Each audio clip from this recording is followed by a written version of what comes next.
Good morning student. मैं श्री दीपचंद चौधरी महाविद्यालय ललितपुर से प्रियंका पुरोहित, है ना। लास्ट क्लास में आज हम अपनी ITI कोपा की क्लास कंटिन्यू करते हैं। अभी जो हमारा टॉपिक चल रहा है वो चल रहा है DBMS। क्या चल रहा है? DBMS। तो लास्ट क्लास में MS एक्सेस में हमने टेबल जनरेट करना सीखा था कि टेबल को हम कैसे क्रिएट करते हैं, ना। तो लास्ट क्लास में हमने थ्रू प्रैक्टिकल टेबल क्रिएट करना सीखा था। अब क्या है, जब मैं एक डेटाबेस में एक टेबल तैयार करती हूँ तो उसमें कुछ कीज़ मैं देखती हूँ, है ना। तो मुझे डेटाबेस में कीज़ के बारे में आज पढ़ना है ना, कि कीज़ क्या होती हैं। तो जब भी मैं MS एक्सेस में अपना डेटाबेस तैयार करती हूँ तो उसमें कुछ कीज़ लेती हूँ, है ना। तो आज मैं पढ़ती हूँ। सबसे पहले हमें ये पता करना है कि कीज़ क्या होता है। क्या पता करना है कि कीज़ क्या होता है। की का मतलब होता है चाबी, जैसा कि आप सभी जानते हैं। नॉर्मली अगर मैं देखूं कि KEY की का मतलब क्या होता है? चाबी। जिस तरह किसी भी ताले को खोलने के लिए हमें चाबी का इस्तेमाल करना पड़ता है या चाबी की ज़रूरत होती है ना, ठीक उसी तरह डेटाबेस में टेबल के किसी भी डेटा को निकालने के लिए हमें किसकी ज़रूरत होती है? की ज़रूरत होती है ना। अगर हमें अपने डेटाबेस में जो हमारे टेबल क्रिएट है उसमें से किसी डेटा को एक्सेस करना है, किसी डेटा को फैच करना है, तो हमें किसकी ज़रूरत होती है? की ज़रूरत होती है। जैसे मैं मान लेती हूँ कि मैंने एक टेबल बनाई और उस टेबल में अब जब भी मैं टेबल बनाऊंगी वो टेबल किस पार्ट में डिवाइड होगी? रोज में एंड कॉलम्स में, है ना। तो अब जो कॉलम होते हैं उनको तो मैं आइडेंटिफाई करती हूँ। जैसे मैंने ये टेबल क्रिएट किया है, फर्स्ट ऑफ ऑल नीचे वाला टेबल देखना आप, जैसे ABC मैंने 3 नाम दिए हैं, एक टेबल मैंने तैयार किया है, ठीक है। तो जो कॉलम के एट्रीब्यूट होंगे वो क्या होंगे? ABC। अगर मैं बोलूँ कि मुझे A कॉलम का डेटा चाहिए तो वो पूरा डेटा उठा के दे देगा, लेकिन हमने रो के कोई नाम नहीं दे रखे, तो रो के डेटा को कैसे आइडेंटिफाई करें, है ना। इसके लिए मुझे कीज़ की ज़रूरत पड़ती है, ठीक है। रो और कॉलम दोनों होते हैं। अगर आपको टेबल में एक पर्टिकुलर डेटा चाहिए तो आप कैसे बताएंगे कि कौन सा डेटा चाहिए? क्योंकि हमारे पास तो बस कॉलम के नाम होते हैं, रो का कोई भी नाम नहीं होता, जैसा कि मैं आपको बता चुकी, ठीक है। आपने बोला कि मुझे कॉलम B का डेटा चाहिए, है ना। जैसे मैंने अभी आपको बताया, आपने बोला कॉलम B का डेटा चाहिए, लेकिन कॉलम B के कौन से रो का डेटा चाहिए आप कैसे बताएंगे, है ना। अगर आपने कॉलम B का डेटा फैच करने को बोला तो वो पूरा कॉलम B का डेटा उठा के दे देगा, पर मुझे कॉलम B का एक पर्टिकुलर रो का डेटा चाहिए। तो how to identify, how to access, है ना, ये जानने के लिए मुझे कीज़ बनाने की क्या पड़ती है? ज़रूरत पड़ती है, ठीक है। तो अब मैं आपको इसके बता रही हूँ, ठीक है। अगर मैं ऐसा कर पाई तब भी मैं टेबल एक्सेस कर सकती हूँ। जिस सूचना के जरिए कर पाई दोस्तों वही क्या कहलाता है? की कहलाता है। क्या कहलाता है? की। मान लीजिए एक घर में, मैं आपको एग्जांपल देती हूँ, एक घर में 3 बच्चे, ठीक है। तीनों बच्चों के मैंने एक ही नाम रखे, सौम्या। क्या रखे? सौम्या। तो दोस्तों अगर हम एक बार सौम्या को पुकारेंगे तो तीनों आ जाएंगे कि नहीं आ जाएंगे? ऐसे ही रो का है, अगर मैंने कॉलम B का डेटा बोला तो पूरा का पूरा डेटा उठ के आ जाएंगे। तो ऐसे में हम क्या करेंगे कि तीनों बच्चों को हम क्या देंगे? अलग अलग पहचान देंगे। वह पहचानने के लिए मुझे डेटा को आइडेंटिफाई करने के लिए कि इसलिए मैं हर बच्चे का नाम क्या रखूंगी? अलग रखूंगी। इसकी आइडेंटिटी क्या रखूंगी? अलग रखूंगी, ठीक है। तो अगर मैं पूछूं what is the definition end of की, तो क्या होगी?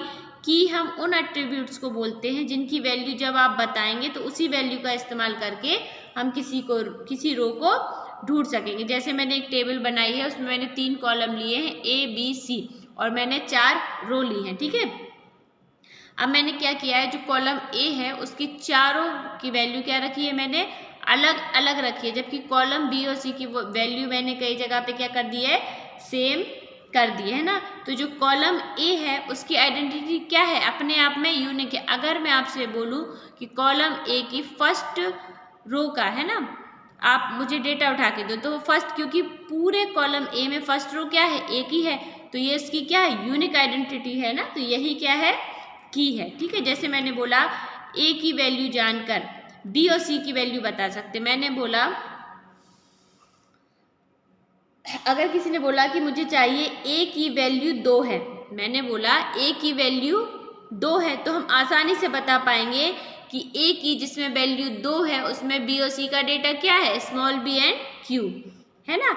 इसी तरह अगर मैं बोलूँ कॉलम A जिसमें रो की वैल्यू कितनी है? 3 है, तो B की वैल्यू, कॉलम B की वैल्यू क्या हो जाएगी?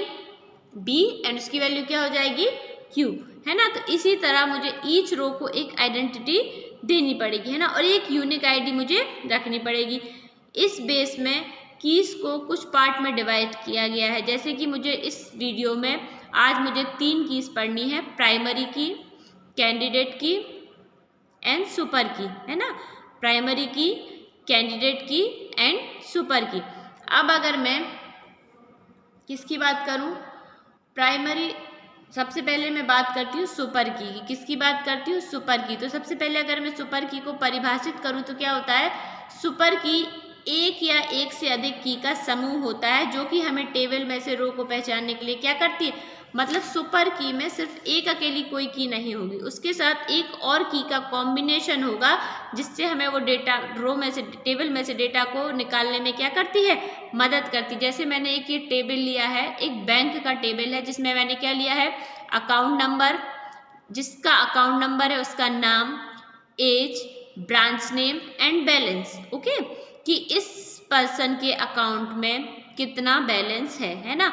तो आप सब देखिए, जो नाम है वो एक जगह सेम हुआ है, एज 3 जगह सेम हुई है, ब्रांचेस भी सेम है, सेल बैलेंस भी सेम है, लेकिन अकाउंट नंबर हर पर्सन का क्या है, डिफरेंस है कि नहीं है।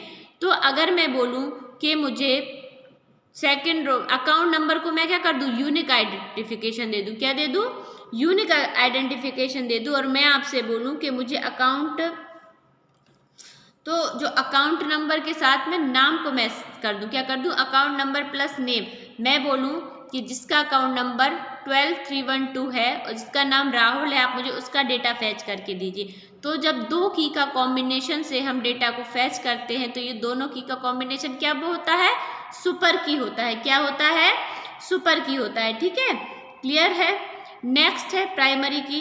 प्राइमरी की अपने आप में यूनिक आइडेंटिफिकेशन होता है, वो किसी का भी सेम नहीं होता है। जैसे इसमें एक सेम, सबका डिफरेंट क्या है, अकाउंट नंबर, तो प्राइमरी की क्या होगी, इसमें हम अकाउंट नंबर को क्या बनाएंगे, प्राइमरी की। अब मैं बोलूँगी कि अकाउंट नंबर 2324 का मुझे डेटा निकाल के दीजिए, तो वो पूरा इस रो का क्या कर देगा, डेटा निकाल देगा, जिसमें नाम क्या है, Sam, age 24, branch Mumbai and balance क्या है 3000। तो ये क्या हो गया हमारा, प्राइमरी की क्या हो गया, अकाउंट नंबर।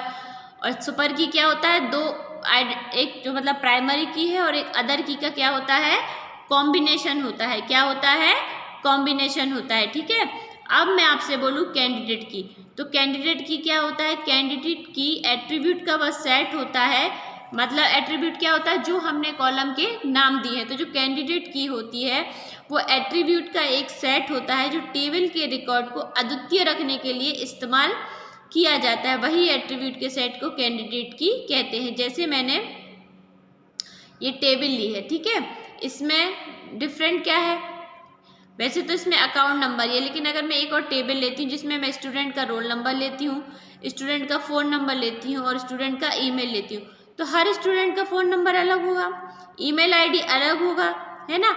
तो मैं इसमें मैं प्राइमरी जो यूनिक की है वो क्या रखूँगी, स्टूडेंट रोल नंबर, लेकिन इसके साथ में क्या रखूँगी, फ़ोन नंबर और ईमेल आईडी। तो ये तीनों मिलके क्या हो जाएंगी, हमारी कैंडिडेट की, ठीक है, क्लियर। तो आज हमने इन तीनों कीज के बारे में जाना, है ना, ये क्या होती हैं। ओके, नेक्स्ट क्लास हम आगे कंटिन्यू करते हैं। ओके स्टूडेंट, घर पे रहिए एंड सुरक्षित रहिए।